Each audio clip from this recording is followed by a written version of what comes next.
reason we don't want interactive church is we've bought into the Romanization of the church when it became kind of the state religion of Rome in it was late 300s. That the state realized we could control people.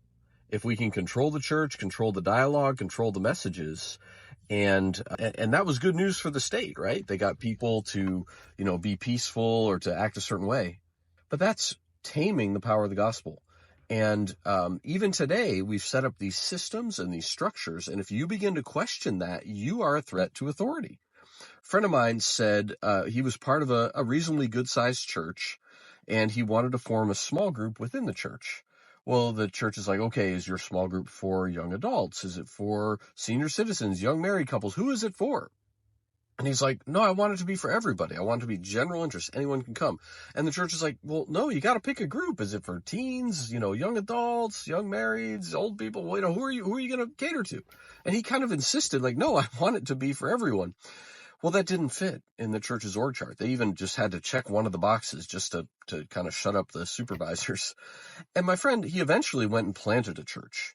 And he said to me, I believe the structure of the church is set up like that, the young with the young, the old with the old, young marrieds, so that it's harder to go plant churches. Because sometimes people will make like a young adult church, but generally speaking, you want churches to be multi-interest, multi-level, so to speak, different populations, right? But if all the groups in your church are just one group of, this kind of people, a group of that kind of people, it's hard for them all to band together and go, we want to go plant another church. We want to leave, even if it's for good reasons. I think that's one of the saddest things is that American Christianity, it's so built on building up these structures like a corporation. I built this building. I built this massive income and these massive tithers and all these things. Therefore, I have to sustain that. I have to feed the beast, as they say.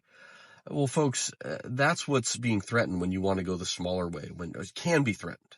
Now, I'm not anti-church. If people want to go to big church, I happened to go to one just this past weekend with some friends. It was a good experience. I enjoyed it.